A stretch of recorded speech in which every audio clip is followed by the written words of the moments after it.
Bienvenidas y bienvenidos. Hoy nos metemos de lleno en un momento económico bastante movido para Estados Unidos. Sí, la verdad es que sí. Tenemos la bolsa en máximos históricos, la Reserva Federal que acaba de bajar tipos por primera vez desde 2020. Y todo esto justo después de las elecciones, con la victoria de Donald Trump. Un cóctel interesante, desde luego. Vamos a intentar desgranar qué significa todo esto. Nos basamos en un análisis del canal Finanzas para Todos. Queremos entender, ¿qué implican esos tipos más bajos? ¿Cómo podría influir Trump? ¿Y qué esperar en bolsa, en vivienda? Lo esencial, vamos. Perfecto. A ver qué sacamos en claro. Empecemos por la noticia clave. La Fed recortó los tipos 25 puntos básicos. Recordemos rápido. Bajar tipos busca que el dinero sea más barato, estimular la economía. Eso es. Facilitar el crédito, la inversión. Pero, ¿por qué justo ahora? A ver, la inflación general está en el 2,4%, todavía por encima del objetivo del 2%. Sí, pero la tendencia es a la baja. Venimos de un 9% en 2022, ojo. Cierto, y su indicador preferido, el PCE, subió solo un 2,1% anualizado. Además, vemos caídas en precios de energía, coches usados. Parece que la cosa mejora, ¿no? Sí y no. Como dice la fuente, la inflación tiene doble cara. ¿Cómo?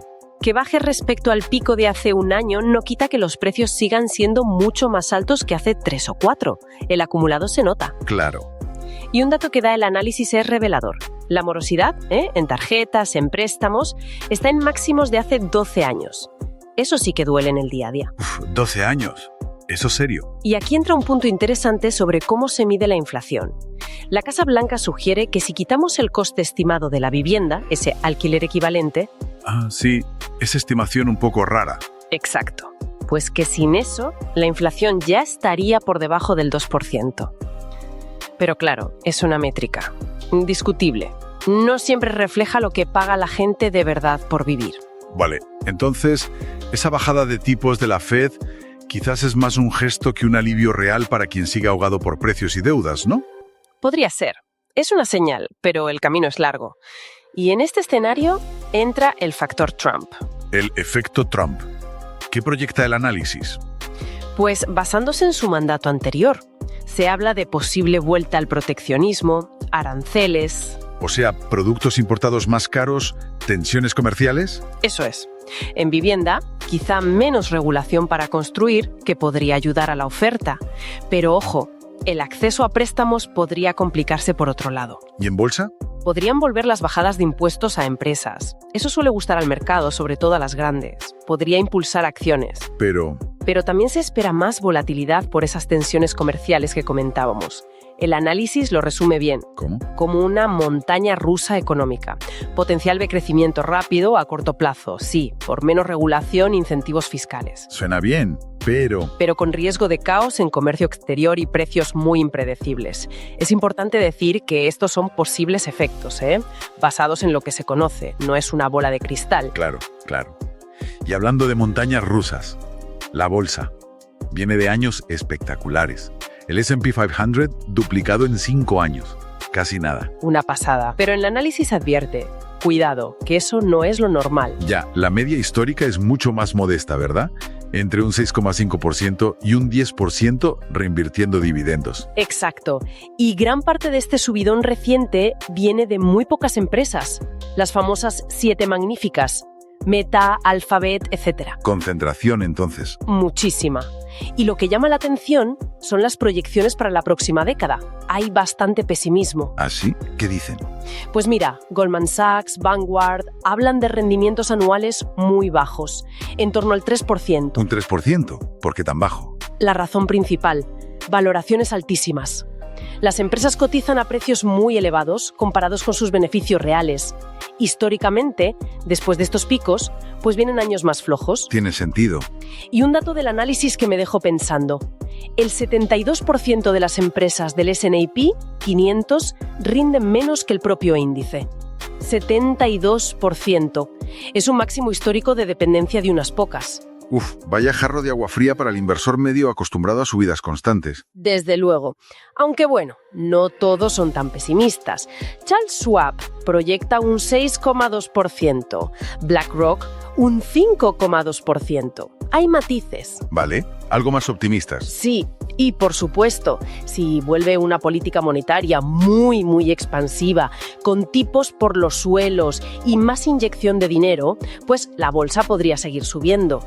Pero la idea central es, no esperemos rentabilidades del 15-20% cada año. Hay que ser realistas. Entendido. Expectativas moderadas en bolsa. ¿Y la vivienda? Ahí hay algo que me choca. La Fed baja tipos a corto plazo, pero las hipotecas siguen por las nubes. ¿Es verdad? Y las ventas de casas, dice la fuente, van camino de su peor año desde 1995. ¿Qué está pasando? Es que ahí está la clave. Las hipotecas, sobre todo las de tipo fijo a largo plazo, no dependen tanto del tipo de interés a corto que fija la Fed. Ah, ¿no?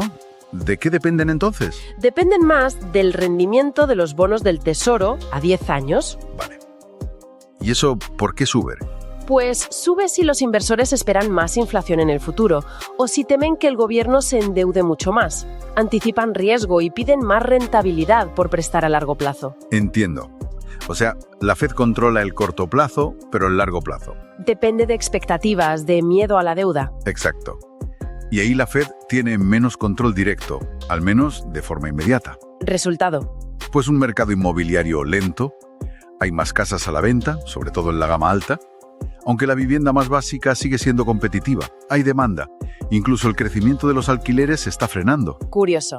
Y un detalle que menciona el análisis, un porcentaje no pequeño de compradores de primera vivienda, como un 26% y un 16%, esperaron a ver quién ganaba las elecciones por si salía algún plan de ayuda a la vivienda. Interesante cómo influye la política hasta en eso. Y nos queda un factor crucial en todo este puzzle, el empleo. Fundamental. Es el otro gran objetivo de la Fed, junto con controlar la inflación. ¿Y el último dato de empleo fue? Flojo. Sí. ¿Cuánto? Solo 12.000 empleos creados en el último mes reportado. Muy poco. Aunque la tasa de paro sigue siendo baja, la tendencia parece enfriarse. Eso es delicado, ¿no? Mucho.